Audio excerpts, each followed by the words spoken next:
But brand also resonates internally. So I say externally for marketing, but internally to build a culture. Every brand essentially makes a promise that appears on your marketing material. Like, hey, if you walk in this door, we're going to get you here, right? Mm-hmm. Now you need if you don't want to be like a solopreneur for the rest of your life, and you want to grow a business, you need a team who's going to be able to deliver that promise. And, as a business owner, part of our agenda is always to have the team do it like we would do it, because, we all start small and then grow. But then how does that get, encompassed into the brand, and how does that help you deliver that promise and deliver it so that your customers have an exceptional experience? So here at Brand 3, what we do is not only just look at marketing in silos, but we look at brand marketing and customer experience together and create a plan that's unified and strategic that takes into consideration all of those, right? And to build a brand, sometimes one of the best business owners can go is to their existing customers. Like, hey, tell me what you Yeah. like. Let me hear your voice. What is it that you perceive us being?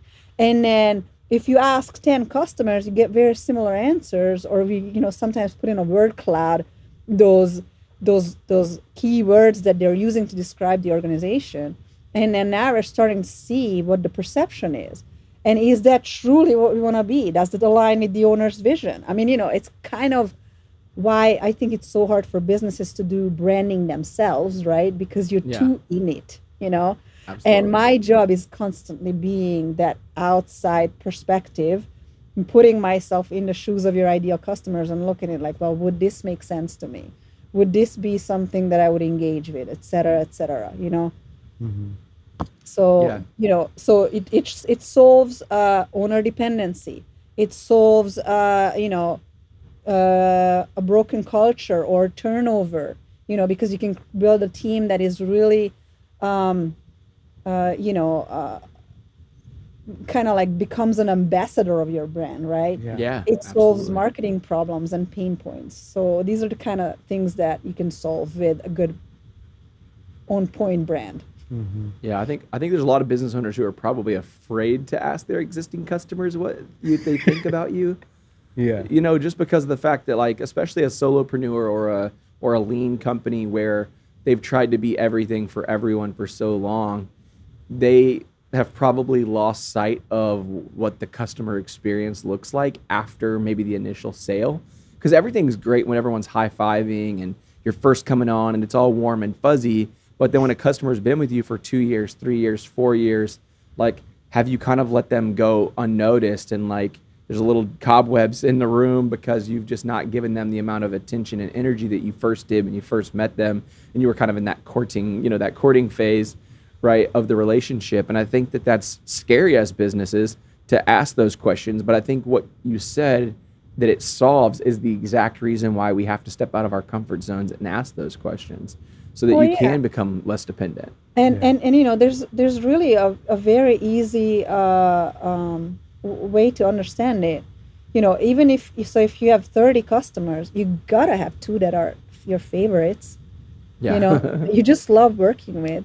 And we you Sure. know we actually ask our customer, like, hey, who is it?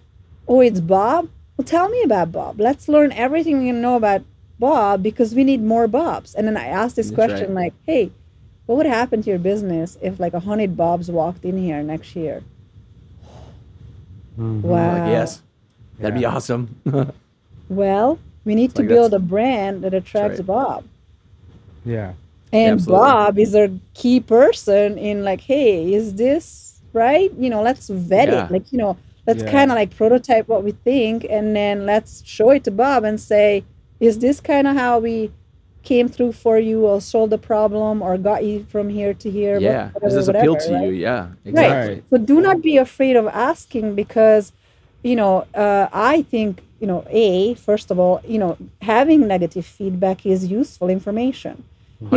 It 100%. helps guide you, like, okay, well, I don't even want to be the brand who holds on to customer for 3 to 4 years, because it is going to turn into a cobweb for whatever reason. And my ideal customer stays with me for 18 months.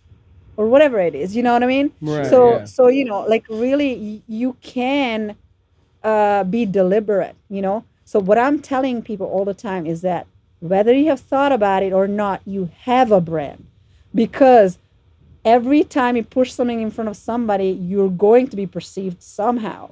But Mm-hmm. we can be intentional, and you can But be yeah, deliberate absolutely. about designing that perception and inviting in the people that you want to work with and just avoiding the ones that you don't, Yeah, you know? Yeah.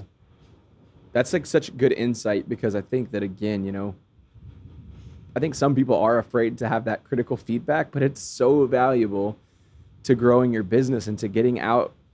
I mean, like you said, if tomorrow all of the customers were your favorite customer, like what does that do for your experience as a business owner? What does that do for the culture of the team and how they show up every single day and the amount Yeah. And of what does effort it that do they to put your out? bottom line? That's Right. right.